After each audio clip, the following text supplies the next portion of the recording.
You ready?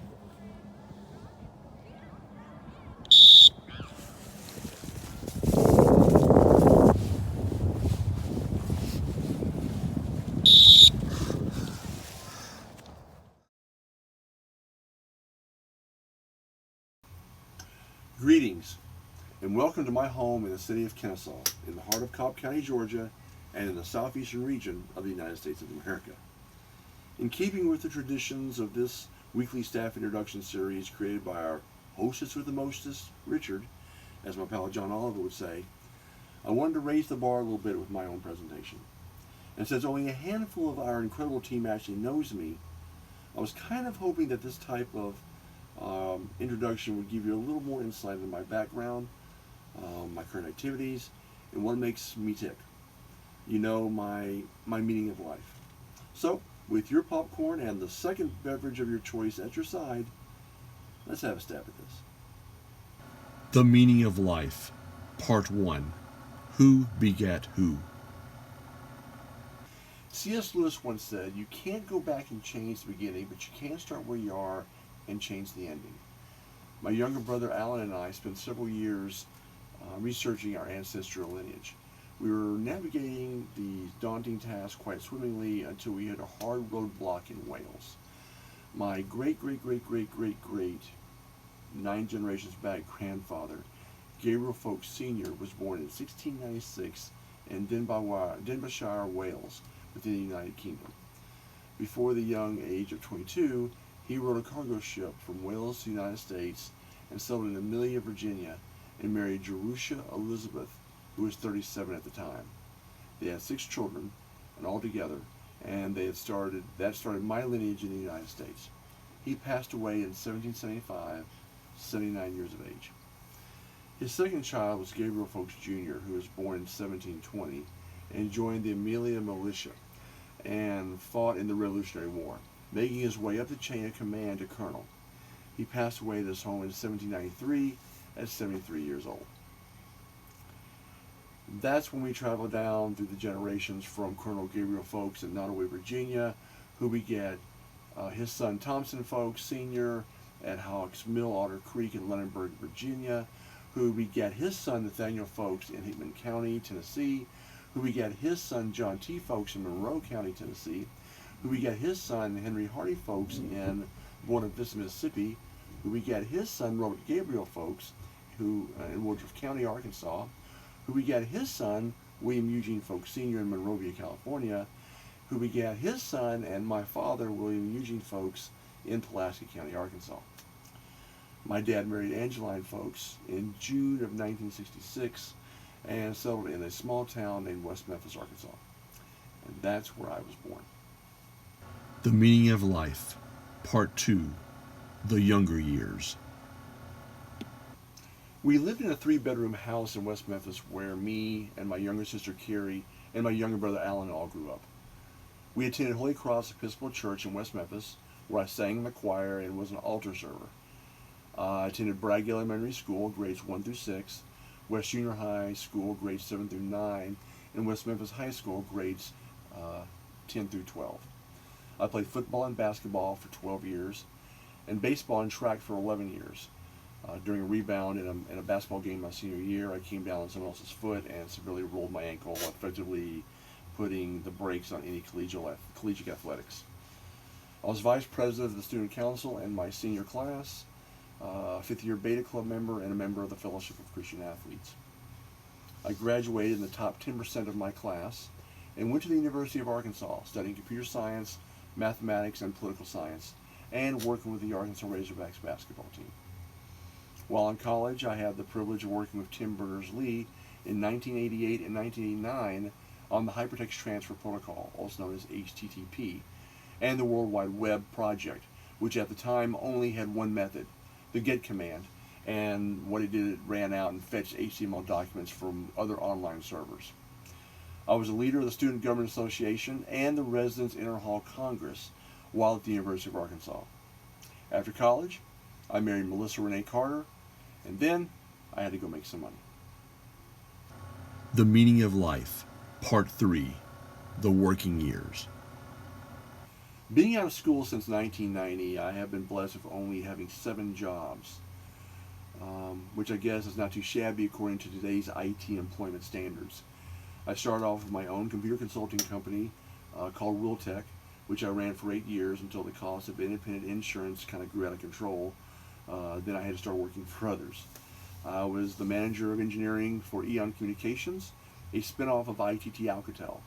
This is what brought me and my family to Georgia from the Memphis area in 2001. At Eon, my biggest accomplishment was writing the HTML and JavaScript client code that provided the availability for internet users to communicate with technical support teams from a web browser and dropping into a phone switch like phone calls and allowing the phone statistics occur as if it was a chat or an email was a phone call. Companies such as American Online and B&H Photo in New York City used my code for technical support. I then went on to be the director of IT and development for STS UtiliQuest, an underground utility locating company. I was there for only 2 years and had over 30 IT offices across the country to maintain. The traveling killed me, and I grew pretty unhappy fairly quickly. Then one of my staff aug vendors had an opportunity for me to contract to Singular Wireless, working on some new cellular communications device made by a third party. I started the project as my first official project management role, which was a step down from director, but I was making more money, and began to plan the concept of using a tablet-like device to make phone calls and use the internet. I didn't even know who that third-party vendor was. Then about 6 weeks later, I went in and the project was dramatically changed. They changed it from a tablet to using a small handheld phone-like device, and the birth of the original iPhone occurred. I was blessed to work on that project for 3 years and still have a working iPhone 1 today. After successfully working on the iPhone 3, I was offered an opportunity with the Department of Defense to close down Fort McPherson in Atlanta, Georgia, through the Base Relocation and Closure Act of 1995, also known as BRAC. Building a new data center for the United States Army Forces Command and the United States Army Reserves. And also deploying Exchange 2010 for 1.2 million Army users in personnel and theater. I spent 2 years off and on at Fort Bragg, North Carolina for that mission, as well as Fort Huachuca and Fort Belvoir, and got to travel to some pretty cool Army post camps and stations, and along the way learned a lot about the military way of life. After those missions were complete, I joined the PMO team at QBE, an Australian-based insurance company with several offices around the world, as the North American Infrastructure and Security Portfolio and Program Manager, managing and reporting on over 100 projects in the U.S. and a few around the globe. One of my major programs at QBE was dealing with the acquisition of 20% of Bank of America, which involved transitioning 2,500 resources from Bank of America to QBE, along with their assets, systems, software, and policies, and the build-out of 6 offices across the country for new resources. Following QBE in 2015, I joined the Enterprise PMO team here at Worldpay as a Senior Program Manager on the ePMO leadership team. I manage Heritage Worldpay US's infrastructure and security portfolio of projects and programs, including the organization's PCI efforts until the company's acquisition of Vantiv gave me the opportunity to manage similar type projects for the combined company, and this is where I am today. The Meaning of Life, Part 4, The Family Years. I have truly been blessed with family. Our oldest daughter, Hillary, is 28. Her accomplishments have been numerous, like earning valedictorian for graduating class, singing the Star Spangled Banner, and performing for 2 NCAA Liberty Bowls in Memphis, appearing on the Disney Channel and performing in Disneyland in California, acting in many professional and community theater productions, and acting in several films, including Radio with Cuba Gooding Jr. and Ed Harris. She went on to Kennesaw State University, and now she lives in San Diego with her husband, Tony, and our 19-month-old granddaughter, Savannah. Tony serves in the U.S. Navy, and we're very proud of them all.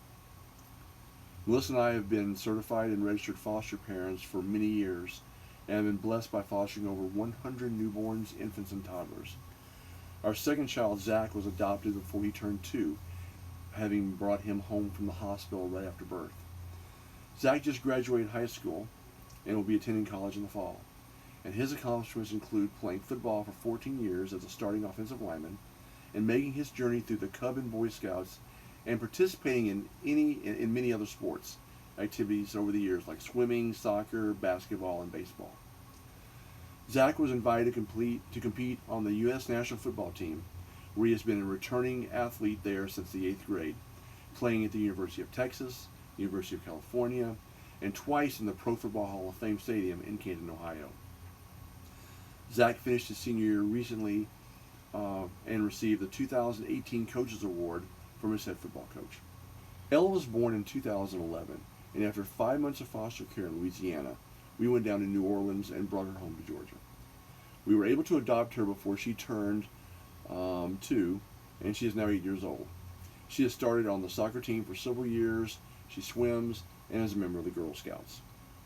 Bennett, who we call Bam, short for Bam Bam, was born in 2014 and is now 5 years old. We were able to bring him home from the hospital as part of a short-term foster situation.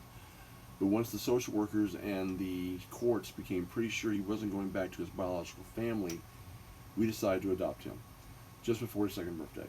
He enjoys swimming, has played 3 seasons of flag football, and starts full pad American football tomorrow. He also starts his journey through the Cub Scouts starting this Saturday. So yes, 3 of my 4 children are adopted, and I would not change any of that for anything in the world. The Meaning of Life, Part 5, The Activity Years. Hobbies pick up in my life where family and work drop off for the day. I've had the opportunity to serve on several boards and nonprofits, as well as elected political positions. Some of my hobbies over the years include being very active in the West Memphis Junior Chamber of Commerce, where I served as the West Memphis chapter's vice president, chairman of the board, and was also nominated for Outstanding Young Arkansan with, at the time, Governor Bill Clinton. I received several awards while serving on that organization, including being awarded the Arkansas Eagle Award, which is the highest award given to someone within the Arkansas JCs in 1992 and 1993 back-to-back. During this time, I also served as the alumni advisor for the Marion Chi chapter of Sigma Phi Omega, my high school fraternity. I was awarded the Outstanding National Chapter Advisor in 1990 and 1992 by the entire National Convention. I also served on the National Board of Directors for 3 years. I served as a Cub Scout den leader for 3 years while Zach was a bear and a Weebelo, helping all 10 Scouts in my den to follow the arrow of light and cross over to Boy Scouts at 10 and a half years of age. I helped lead the Cub Scouts to hike 72 miles individually, their last year as Cubs, and later became an Assistant Scout Master for the Boy Scout troop for about 6 years. Coaching athletics has always been a passion of mine, having played sports for 12 years while growing up. I've coached air rifle teams, recreational and AAU competitive basketball teams from age 6 to the high school level, and then also football from the age of 3 to the high school level.